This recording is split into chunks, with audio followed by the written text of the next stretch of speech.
dia sama ini. Bintang film lagi di. Oh iya. Lagi di podcast.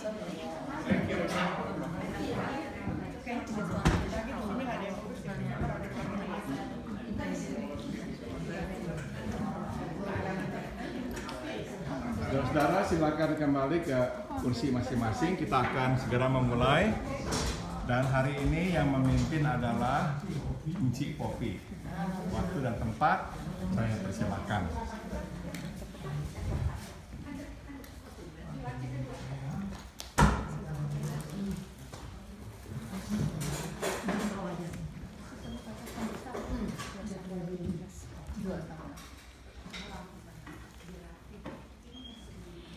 Mari sama-sama sebelum kita mulai kita sama-sama berdoa ya.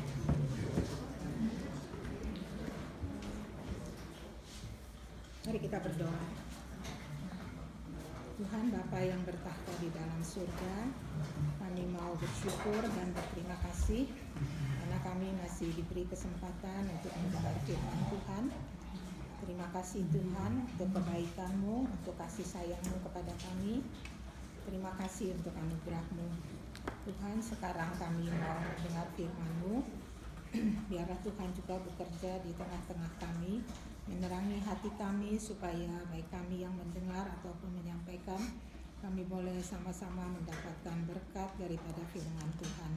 Dan biarlah firman Tuhan ini juga boleh mengubahkan hidup kami untuk kami hidup sesuai dengan kehendak-Mu. Terima kasih Tuhan, kami serahkan jam di depan kami ini hanya ke dalam tangan Tuhan. Dalam nama Yesus kami berdoa. Amin. Mari kita sama-sama membaca dari kitab Perjanjian Lama 2 Samuel pasal yang ke-17. 2 Samuel pasal yang ke-17 ayat 27 sampai dengan 29. 2 Samuel 17 27 sampai 29. Kemudian dilanjutkan dengan 19 ayat 31 sampai 39. 2 Samuel 17, 27 sampai 29. Kita baca aja sama-sama ya. Kita baca sendiri habis. Iya, sama-sama. 17, 27 sampai 29. 1, 2, 3. Ketika Daud tiba di Mahanaim, maka Sobi bin Nahas dari Raba, kota Bani Ammon, dan Mahir bin Amiel dari Lodebar, dan Barsilai orang Gilead dari Rogelim membawa tempat tidur, pasu, periuk, dan melana, juga gandum, jelai, tepung, berti gandum, kacang cabai, kacang merah besar, kacang merah kecil, madu, daging, kambing domba, dan keju, lembu bagi Daud dan bagi rakyat yang bersama-sama dengan dia untuk dimakan. Sebab kata mereka, rakyat ini tentu telah menjadi lapar, lelah, dan haus di padang gurun. Kita lanjutkan dengan 19, 31 sampai 39. Pasal 19 ayat 31 sampai 39.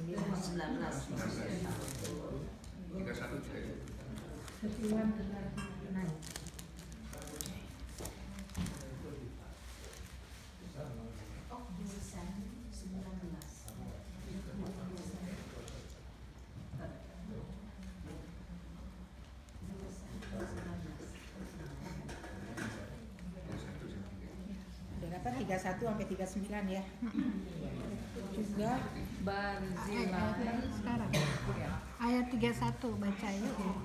Juga Barsilai orang Gilead itu telah datang dari Rogelim dan ikut bersama-sama raja ke sungai Yordan untuk mengantarkannya sampai di sana. Barsilai itu sudah sangat tua, 80 tahun umurnya. Dia menyediakan makanan bagi raja selama ia tinggal di Mahanaim, sebab ia seorang yang sangat kaya.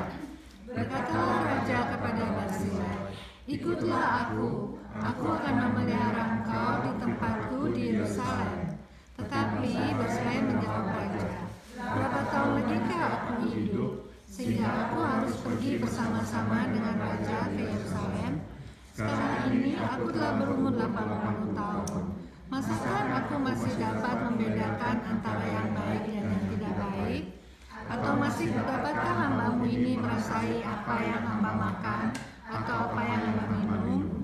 Atau masih dapatkah aku mendengarkan suara penyanyi laki-laki dan penyanyi perempuan? Apa gunanya hambamu ini lagi menjadi beban bagi Tuan Raja? Pontong jalan saja hambamu ini berjalan ke seberang sungai Yordan bersama-sama dengan raja. Mengapa raja memberikan ganjaran sedemikian kepadaku? Biarkanlah hambamu ini pulang, sehingga aku dapat mati di kotaku sendiri, dekat kubur ayahku dan ibuku. Tetapi inilah hambamu Kirkam, dia boleh ikut dengan tuanku raja. Perbuatlah kepadanya apa yang tuanku pandang baik.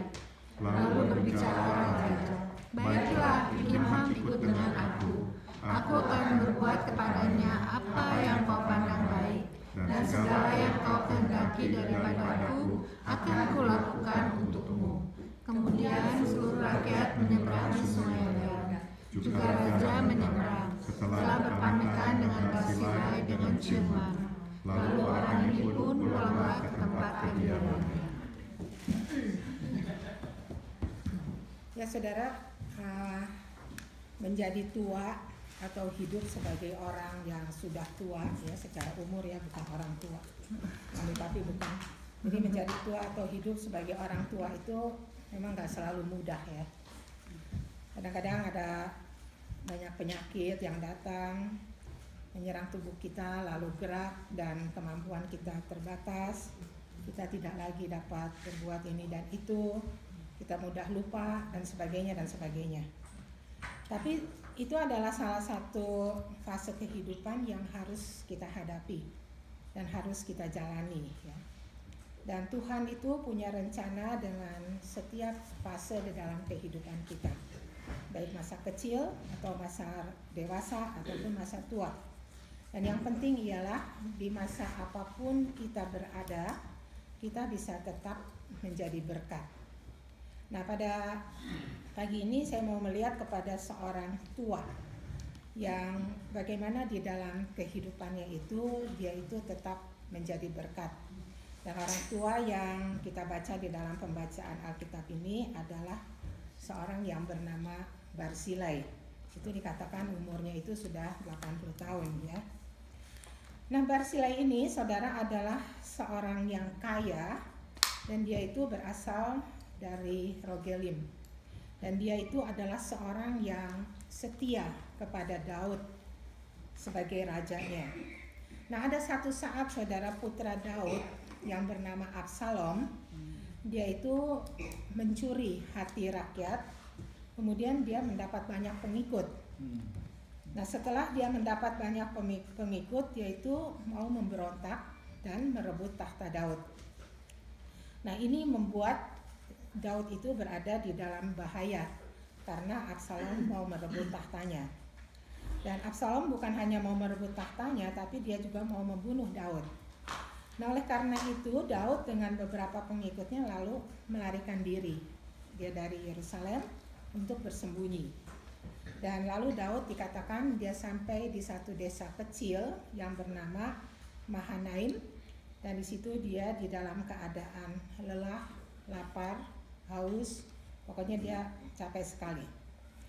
Nah, situasi Daud dan pengikutnya itu lalu sampai ke telinganya Barsilai. Nah, Barsilai di sini tidak mengatakan, saya sudah tua, saya nggak mau ikut campur dan dia tidak mau menolong Daud. Enggak, dia nggak mengatakan begitu. Dia menyadari bahwa Daud itu sedang berada di dalam keadaan susah dan kritis. Lalu dia itu bersama dengan beberapa orang temannya mengambil tindakan. Yaitu mereka kemudian mengirimkan tempat tidur, mengirimkan makanan, dan semuanya supaya Daud dan pengikutnya itu bisa beristirahat. Nah, selanjutnya selama Daud bersembunyi di Mahanaim ini, Barsilai lah yang memelihara kehidupan Daud dengan membawakan makanan yang cukup setiap saat. Nah saudara, sebetulnya dengan membantu Daud, Barsilai dan teman-temannya itu nyawanya itu sangat terancam.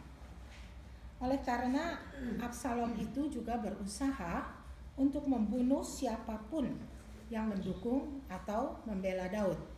Jadi Barsilai itu melakukan sesuatu yang sebetulnya itu sangat berbahaya bagi nyawanya. Tetapi di sini kita bisa melihat Barsilai itu menunjukkan loyalitasnya itu kepada Daud. Dia setia kepada Daud sebagai rajanya, walaupun nyawanya itu terancam. Dan karena tindakan Barsilai ini kita lihat bahwa Daud dan teman-temannya itu dapat terus bertahan. Nah selanjutnya kita melihat bahwa keadaan itu berubah. Absalom ternyata bisa dikalahkan oleh pasukan Daud dan Absalom sendiri mati terbunuh.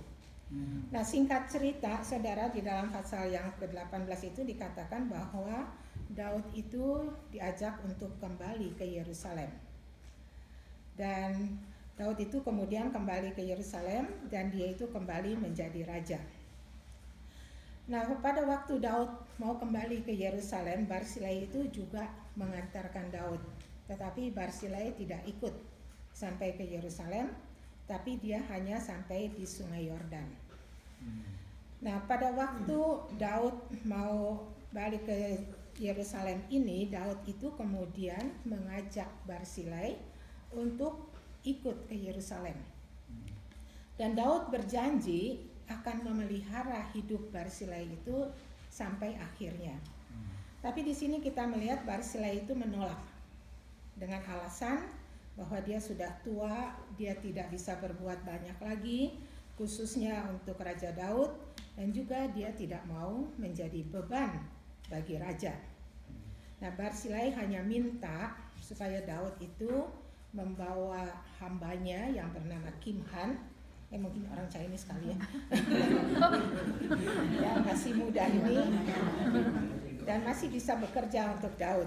Jadi Daud itu bersedia memenuhi permintaan Barsilai ini. Nah saudara, apa yang bisa kita belajar daripada Barsilai ini sebagai orang tua dan bagaimana dia itu bisa menjadi berkat? Yang pertama saudara, Barsilai ini setia kepada Daud, sekalipun posisi Daud pada waktu itu tidak menentu. Mungkin Daud bisa tetap menjadi raja, tapi mungkin juga Daud itu bisa turun kalau Absalom yang menang. Jadi walaupun situasi atau posisi Daud itu tidak menentu, Barsilai ini tetap menunjukkan kesetiaannya, loyalitasnya itu kepada Daud. Barsilai tetap menghormati, menghargai, dan mengikuti Daud sebagai rajanya. Dan Barsilai itu juga bahkan mau terus menopang Daud sekalipun nyawanya terancam. Jadi hal yang pertama yang kita bisa belajar Barsilai itu setia, benar-benar setia kepada Daud. Dan inilah juga yang bisa kita lakukan kalau kita sudah tua, kita sudah terbatas, tidak bisa ini dan itu, kita bisa tetap setia untuk mengikut Tuhan. Sekalipun mungkin jalan Tuhan tidak kelihatan jelas, sekalipun mungkin doa-doa kita tidak dijawab, atau mungkin banyak keterbatasan dan penyakit, tetapi seperti Barsilai, biarlah kita tetap setia mengikut Tuhan. Itu yang pertama. Kemudian kita lihat, Barsilai itu berbuat baik kepada Daud dan pengikutnya hanya dengan memberi tempat tidur, memberi makan dan minum, sehingga mereka bisa bertahan selama dalam pengejaran Absalom ini. Nah, di sini kita melihat Barsilai itu membela, melakukan hal-hal yang baik bagi Raja Daud dan juga menjadi berkat bagi Raja Daud itu bukan dengan perkara-perkara yang besar. Dia sadar akan usianya yang sudah lanjut, dan karena itu dia berbuat baik itu hanya dengan hal-hal yang sederhana, hanya dengan memberi makan. Barsilai itu tidak ikut berperang atau tidak melakukan hal-hal yang besar untuk membela Daud, enggak. Tapi Barsilai itu menjadi berkat bagi Daud hanya dengan memberi makan, hanya dengan melakukan hal-hal biasa yang sederhana yang masih dapat dia lakukan. Nah, ini yang bisa kita belajar juga. Di masa tua kita pun mungkin kita sudah terbatas dan tidak bisa melakukan ini dan itu, tapi kita semua tahu apa yang masih dapat kita lakukan dan apa yang tidak dapat kita lakukan. Dan Tuhan juga tidak akan meminta sesuatu yang tidak bisa kita lakukan. Ya. Jadi apa yang masih dapat kita lakukan, kalau kita lakukan dengan dasar kasih dan dengan kebaikan sesama kita, Tuhan itu pasti akan memberkati dan hidup kita akan menjadi berkat. Kemudian selanjutnya dikatakan Barsilai itu menyadari akan keterbatasannya. Semakin dia tua, semakin dia tidak bisa berbuat apa-apa lagi. Nah, karena itu waktu Daud menawarkan untuk memelihara hidupnya, Barsilai mengatakan dia tidak mau menjadi beban bagi Raja Daud. Saudara, ini adalah satu kesempatan yang istimewa. Siapa yang tidak mau masa tuanya terjamin, masa tuanya terpelihara apalagi oleh seorang raja. Tetapi Barsilai itu tidak mau menggunakan kesempatan istimewa ini hanya untuk menyenangkan dirinya. Barsilai sadar bahwa Daud itu adalah orang yang diurapi oleh Tuhan. Dan dia sadar Daud itu banyak hal-hal yang harus dia lakukan. Dia harus berkarya dan melakukan tugasnya sebagai raja yang diurapi oleh Tuhan. Oleh karena itu dia tidak mau menjadi beban, tapi dia mau tetap sebagaimana dia ada. Jadi di sini Barsilai itu menyadari posisinya. Dan dia menerima apa yang Tuhan telah tentukan baginya. Dia tidak tamak, dia tidak serakah, dan inilah yang Barsilai ajarkan untuk kita terima pada masa tua kita. Ialah menerima apa yang Tuhan telah tentukan bagi kita, lalu jalani kehidupan kita dengan rasa syukur. Saudara, waktu saya sedang mempersiapkan firman Tuhan ini, lalu saya sampai pada bagian ini. Saya itu punya dokter mata tuh ada 3. Yang satu spesialis, kemudian ada ophthalmologis, dan saya punya optometris 1. Lalu 2 ophthalmologis dan optometris itu mengatakan bahwa keadaan mata saya itu stable, ya, baik. Tapi dia bilang pasien saya tuh nggak bisa kembali, ya. Jadi saya tetap tidak bisa melihat dengan jelas untuk yang mata 1 ini. Ya, tadinya saya pikir saya sedih juga ya kalau itu nggak bisa balik. Tapi memang saya sedang persiapkan firman Tuhan ini, lalu saya belajar. Mungkin ini bagian yang Tuhan juga mau saya terima di dalam kehidupan saya. Jadi saya kemudian belajar bersyukur dan saya nggak mau mikirin hal itu lagi. Ya. Kemudian saudara, kita lihat selanjutnya. Di masa tuanya ini, Barsilai juga tidak melupakan hambanya. Dan dia ingin hambanya itu maju. Karena itu dia minta kesediaan Daud untuk membawa hambanya itu bekerja bagi Daud. Nah, Barsilai di masa tuanya itu tetap memikirkan dan berbuat sesuatu untuk kemajuan dan masa depan hambanya. Jadi seperti tadi juga Pak Arif bilang, walaupun gak bisa apa-apa, tapi dia tetap memikirkan teman-temannya yang sudah tidak bisa datang, Pak Peter, Pak Andi, dan sebagainya. Itu adalah satu hal juga yang bisa kita lakukan di masa tua kita ya. Tetap menjadi berkat dengan memikirkan mereka dan juga untuk mendoakan mereka. Dan pada akhirnya saudara, kita lihat Barsilai itu sampai masa tuanya itu dia mempunyai tujuan yang jelas. Dia yang ingin dia capai, yaitu dia ingin mati di kotanya sendiri dan dia ingin dikubur dekat ayah dan ibunya. Ya, jadi tujuan hidupnya itu jelas. Nah, hidup ini walaupun kita sudah tua ya, kita juga harus terarah pada satu tujuan yang jelas. Dan tujuan kita itu bersama adalah hidup kekal bersama dengan Tuhan Yesus. Dan kita harus mencapai tujuan akhir itu dengan baik. Ya.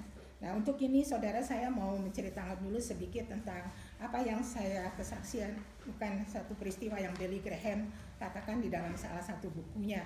Bagaimana kita tuh bisa menyelesaikannya dengan baik. Dia katakan, saudara, pada satu hari, Billy Graham dia cerita satu hari, ada seorang police officer, dia itu menyetop sebuah mobil, karena mobil itu speeding. Nah, setelah mobil itu berhenti, ternyata yang drive itu seorang nenek tua. Nah di sebelahnya itu seorang kakek tua. Nah seperti biasa si police officer itu mendekati ibu ini dan berkata, "Ibu, tahukah ibu bahwa ibu mengendarai mobil ini dengan kecepatan tinggi yang sudah melewati batas limit?" Nah si nenek itu belum sempat bicara apa-apa, si kakek udah bicara duluan. Si kakek itu bilang katanya, "Hai yang officer," katanya, "kita tahu kita ini speeding," katanya, "melewati batas limit. Tapi kami berdua sudah sama-sama tua. Dan kita berdua itu sudah sering kali lupa. Sekarang kita lagi ingat kita harus pergi ke sana untuk melakukan ini. Jadi kami pergi sana speeding. Karena kita lagi ingat kita harus ke sana dan untuk mengerjakan ini." Lalu saya itu jadi ingat, saya juga suka lupa. Dan saya pikir kalau saya lagi ingat, saya mesti cepat-cepat lakukan.